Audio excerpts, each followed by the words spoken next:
গভীর রাতের স্তব্ধতা চিরে শহরের উপকণ্ঠে মাথা তুলে দাঁড়িয়ে আছে এক জীর্ণ পুরনো বাড়ি। কালের সাক্ষী এই ভবন, ধুলো আর শ্যাওলার আস্তরণে ঢেকে গেছে তার ইটের দেওয়াল, যেন শত শত বছরের পুরনো কোনো অশরীরী গল্প বুকে নিয়ে দাঁড়িয়ে আছে। স্থানীয়দের মুখে মুখে ফেরে এক অলৌকিক কাহিনী, যার কেন্দ্রে রয়েছে এই বাড়িটির এক রহস্যময় দরজা।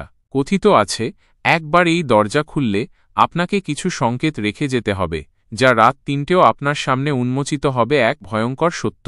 রাত বাড়ার সাথে সাথে যখন গোটা শহর গভীর ঘুমে আচ্ছন্ন থাকে, হঠাৎই সেই পুরনো বাড়ি থেকে ভেসে আসে এক অদ্ভুত শব্দ, একটি রহস্যময় দরজা খোলার শব্দ। গ্রামবাসীরা ফিসফিস করে বলে, ঠিক রাত ৩টেও নাকি এই দরজা আপন মনেই খুলে যায়, আর একবার খুললে তা নাকি আর কখনো বন্ধ হয় না। এই অলৌকিক বিশ্বাস বছরের পর বছর ধরে চলে আসছে, আর তাই কেউ সাহস করে বাড়ির ত্রিসীমানায় ঘেঁষে না। এই কাহিনীর শুরু রায়ানের হাত ধরে। তরুণ এই শিক্ষার্থী সদ্য কলেজে ভর্তি হয়েছে। তার চোখে নতুনত্বের ঝলক আর মনে এক অদম্য কৌতূহল। কলেজের কাছেই থাকা এই পুরনো বাড়িটি তাকে বারবার আকর্ষণ করে। স্থানীয়দের শত শত সতর্কবাণী সত্ত্বেও রায়ানের মন এই বাড়ির রহস্য ভেদ করার জন্য ব্যাকুল হয়ে ওঠে। সে জানত না এই কৌতূহল তাকে কত বড় বিপদের মুখে ঠেলে দেবে। এক চাঁদের আলোয় আলোকিত রাতে যখন রায়ান এলাকা ঘুরতে বেরিয়েছিল, তার চোখ হঠাৎই সেই পুরনো বাড়ির দিকে আটকে যায়। এক অদ্ভুত, অদম্য শক্তি তাকে বাড়ির দিকে টানতে থাকে।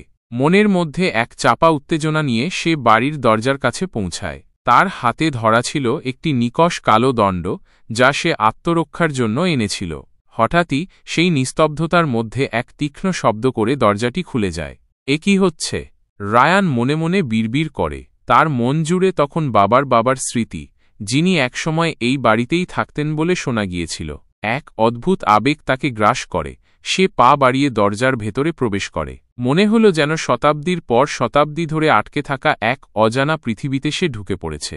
বাড়ির ভেতরে প্রবেশ করার সাথে সাথেই এক হাড়হিম করা শীতলতা তাকে ছুঁয়ে যায়। কেমন যেন এক অদৃশ্য শক্তি তাকে ক্রমশ ভেতরের দিকে টেনে নিয়ে যাচ্ছিল, এক অজানা গন্তব্যের দিকে।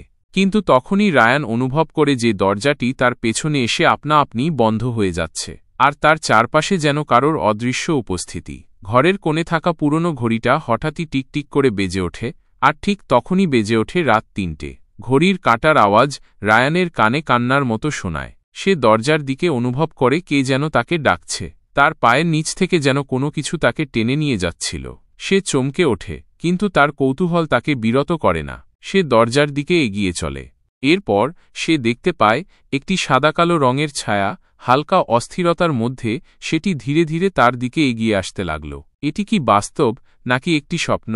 রায়ান নিজের মনকে প্রশ্ন করে। কিন্তু ওই ছায়ার উপস্থিতি তার শরীর কাঁপিয়ে দিল। তার মেরুদণ্ড দিয়ে যেন ঠান্ডা স্রোত বয়ে গেল। এই দরজা একবার খুললে তুমি জানবে না কখন এটি বন্ধ হবে, সেই ছায়া এক অচেনা কণ্ঠে বলল।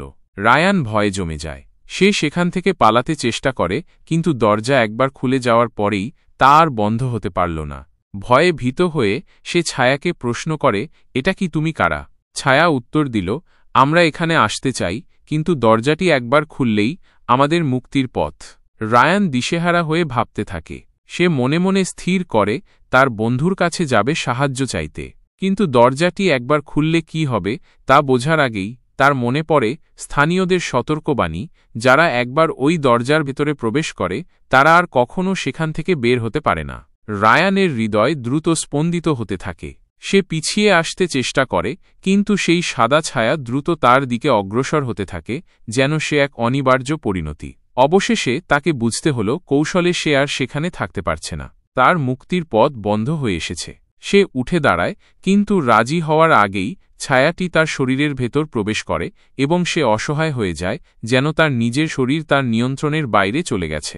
এই ঘটনার পর শহরের লোকেরা রায়ানকে আর কখনো দেখতে পায়নি। কেবল রাত ৩টার পর সেই পুরনো বাড়ির কাছে দরজার এক অদ্ভুত টোকা শোনা যায়, যা নিস্তব্ধতাকে ভেঙে দেয়। মহল্লার লোকেরা এখনও বলে, ঠিক রাত ৩টেও সেই দরজা খুলে যায়, এবং একবার খুললে তা আর কখনো বন্ধ হয় না।